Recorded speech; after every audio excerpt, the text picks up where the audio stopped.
Namun apakah penerimaan negara ini sudah optimal?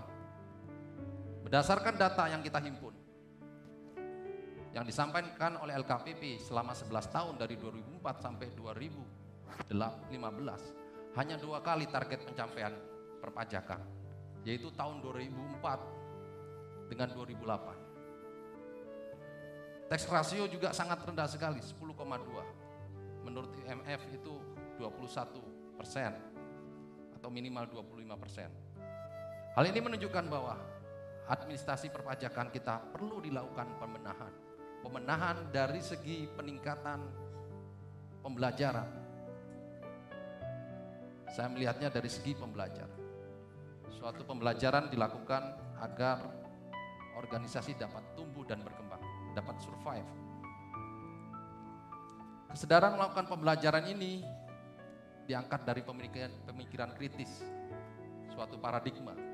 Penelitian dilakukan, ada suatu perusahaan yang hanya mampu bertahan di bawah umur manusia, dan ada satu perusahaan yang mempunyai umur yang sangat lama. Penelitian dilakukan dan ternyata kuncinya adalah bahwa perusahaan tersebut harus melakukan pembelajaran. The ability to learn faster than your competitor. Kita harus lebih cepat belajar dari pesaing kita. Itu yang harus dilakukan. Saya ingin mencuplik perkataan Jack Ma dalam video berikut ini. Don't try to be the best. Be the first. Be the first to change. Be the first to take the challenge. Pembelajaran yang kita lakukan tidak hanya membuat kita menjadi the first, tetapi juga membuat kita menjadi the best. Berdasarkan analisa sistem thinking yang mungkin saya sedikit menyampaikan dari CLD, cycle loop diagram, kita rubah menjadi stock flow diagram, di mana di situ ada pertempuran dalam memperebutkan dan meningkatkan penerimaan perpajakan antara negara yang diwakili oleh entitas perpajakan dengan wajib pajak yang cenderung menyembunyikan perpajakannya. Dan nampaknya kita negara mengalami ketidakmampuan untuk belajar. Mereka yang unggul dari rasio kepatuhan, dari tax amnesty, kita bisa melihat bahwa selama ini ada objek-objek pajak yang tidak diketahui oleh otoritas perpajakan.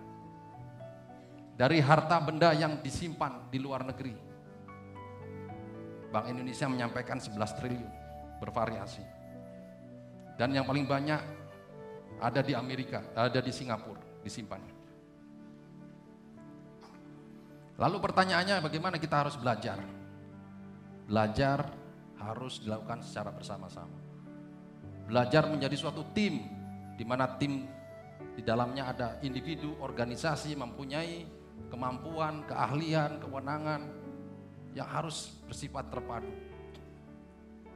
Team learning is the process of aligning and developing capacity of the team to create the result each member truly desire.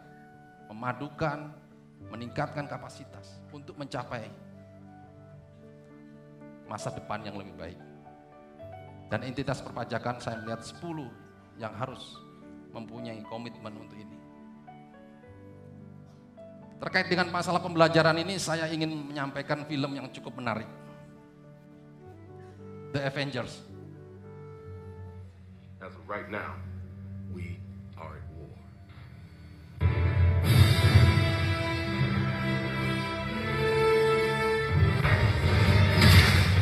Ketika anggota organisasi saling bertempur dengan kekuatan yang dimilikinya masing-masing.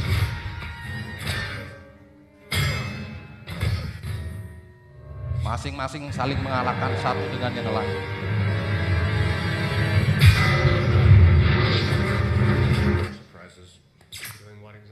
Masing-masing saling mengintimidasi, saling membuka kejelekannya masing-masing, kejelekannya lawan temannya.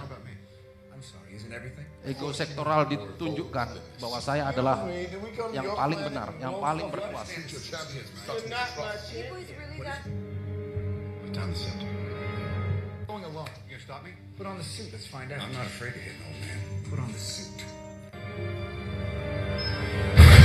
Kehancuran terjadi di dalam tim.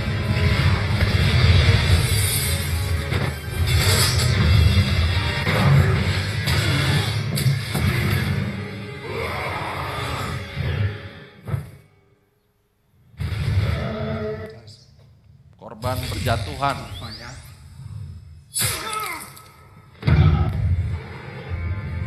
Kemarahan antar anggota organisasi terjadi.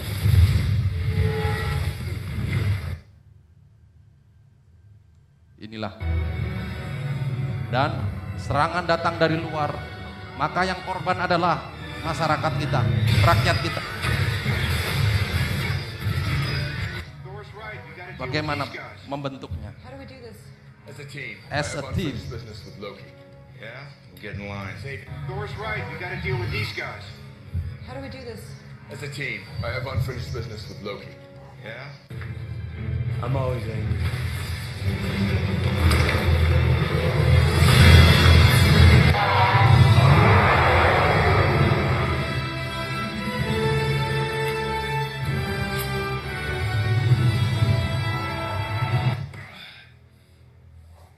Ketika tim itu datang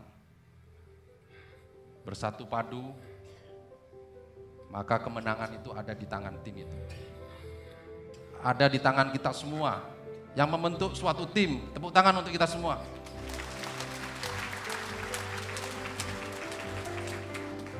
Dan kami menemukan dalam analisis yang kami lakukan bahwa untuk membangun pembelajaran tim yang baik dalam perspektif sistem thinking di bidang penerimaan negara di bidang perpajakan, maka perlu menempatkan tax regime, yaitu yang direalisasikan dengan memperkuat administrasi perpajakan yang mandiri, mendorong keberadaan politik inklusif, good governance, dan clear government, melakukan pemilihan, regenerasi pemimpin-pemimpin yang kuat, strong leader, membangun sistem perpajakan yang berkeadilan dengan prinsip ability to pay, dan realisasi tax regime ini untuk membangun dan meningkatkan kepatuhan dan mencegah terjadinya korupsi. Yang pertama, kita harus membangun national single identity untuk setiap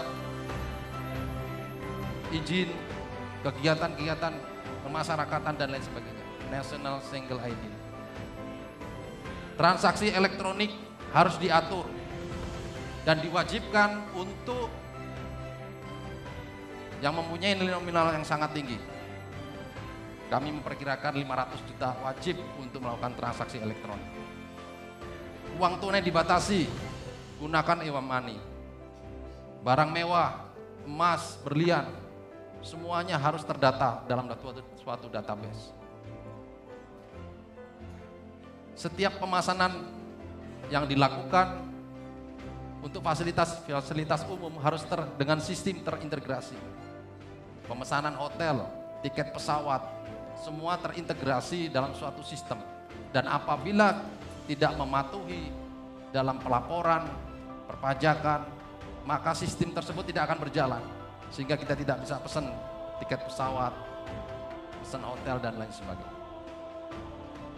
Negara harus mampu mengontrol 4 pasar.